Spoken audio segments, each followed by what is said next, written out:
Hello everyone, সবাইকে আমার চ্যানেলে ওয়েলকাম।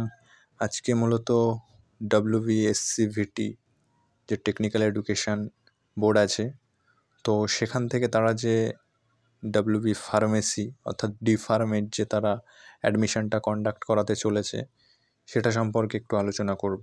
প্রথমেই বলে রাখি, এইটাতে অংশগ্রহণ করতে গেলে তোমাদেরকে কিন্তু কোনো এন্ট্রান্স এক্সাম দিতে হচ্ছে না।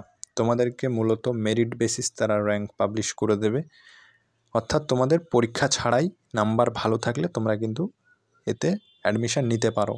এবং বেশ কিছু সরকারি কলেজ আছে, তাছাড়া বেসরকারি কলেজ আছে কলকাতার দিকে বা অল ওভার ওয়েস্ট বেঙ্গলে কিছু কিছু আছে, যেসব কলেজগুলোতে এই ফার্মেসিটা করানো হয়। এবং সরকারি থেকে পড়লেও যে সার্টিফিকেটটা দেওয়া হবে, বেসরকারি থেকে পড়লেও সেই সার্টিফিকেটটা দেওয়া হবে। শুধু পার্থক্য একটাই, সেটা হচ্ছে ফি স্ট্রাকচারের।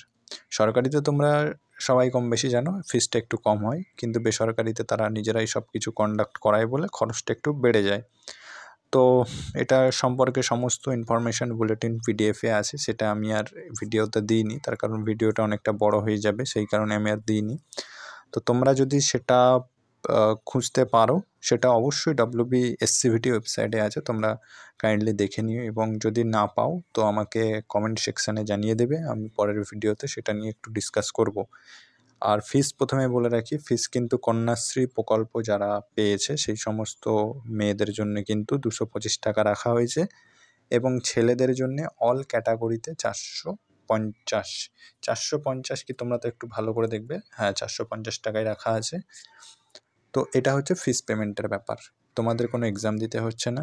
আর নাম্বার কত পেলে তোমরা পাবে সেটা হচ্ছে, দেখো র্যাঙ্ক অর্থাৎ শেষ র্যাঙ্ক কত পর্যন্ত নামবে সেটা বলা খুব মুশকিল আছে, ঠিক আছে। যেহেতু এটা একটা অ্যাডিশনাল কোর্স, এই কোর্সটা এখন করতে সবাই চাইছে, সেজন্য ভালো ভালো ক্যান্ডিডেটরা যারা নিট অ্যাসপিরেন্ট আছে তারা সবাই আসতে চলেছে।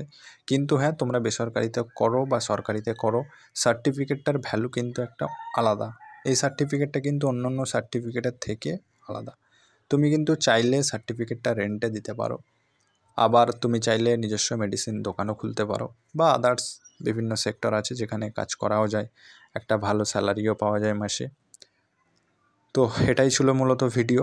আর নাম্বারটা আরেকবার বলি, নাম্বার হচ্ছে 30%ও পেতে পারো, 50%ও পেতে পারে, আবার 80%ও পেতে পারো। সেটা কিন্তু একমাত্র সেটা বোর্ডের যেদিন অফিসিয়ালি মেরিট লিস্ট পাবলিশ হবে সেদিনই কিন্তু জানা যাবে যে এবছর লো কাট অফ, অর্থাৎ শেষ যে ব্যক্তি যে সরকারিতে মানে অন্তর্ভুক্ত হয়েছে সে কত পেয়েছে সেটা কিন্তু জানা যাবে।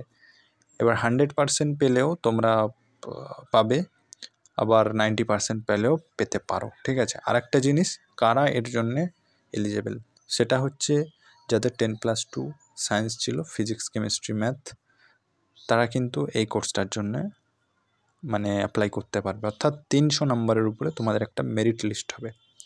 300 নম্বরে কেউ 300তেও পেতে পারে, আবার কেউ 200তেও পেতে পারে। সেটা তোমাদেরকে আগেই বললাম, সেটা একমাত্র যেদিন মেরিট লিস্টটা পাবলিশ হবে সেদিনই বোঝা যাবে যে কোন কোন সমস্ত ছেলেরা অ্যাপ্লাই করেছিল বা মেয়েরা অ্যাপ্লাই করেছিল, ঠিক আছে। সাধারণত কাট অফ দিন দিন হাই, অর্থাৎ ঊর্ধ্বমুখী, নিম্নগামী নেই। তারপরেও যদি ভাগ্য সহায় থাকে, দেখা যাক, তোমরা চেষ্টা করে যাও এবং এই কোর্সটার উপর একটু গুরুত্ব দাও। কোর্সটা সত্যিই সম্পূর্ণ আলাদা এবং খুব একটা বেশি খরচ হয় না অন্যান্য কোর্সের তুলনায়। একটু খরচটা হবেই, যেহেতু তোমরা যদি বেসরকারিতেও পড়ো একটু খরচ হবেই, কিন্তু তোমরা বিভিন্ন জায়গায় জব করে বা সেই টাকায় তুলতে কিন্তু বেশি দিন সময়ও লাগবে না। সুতরাং সবাই চ্যানেলের সাথে যুক্ত হয়ে থাকো। ফার্দার যে কোনো আপডেট পেলে আমি অবশ্যই জানিয়ে দেবো। So thank you for watching.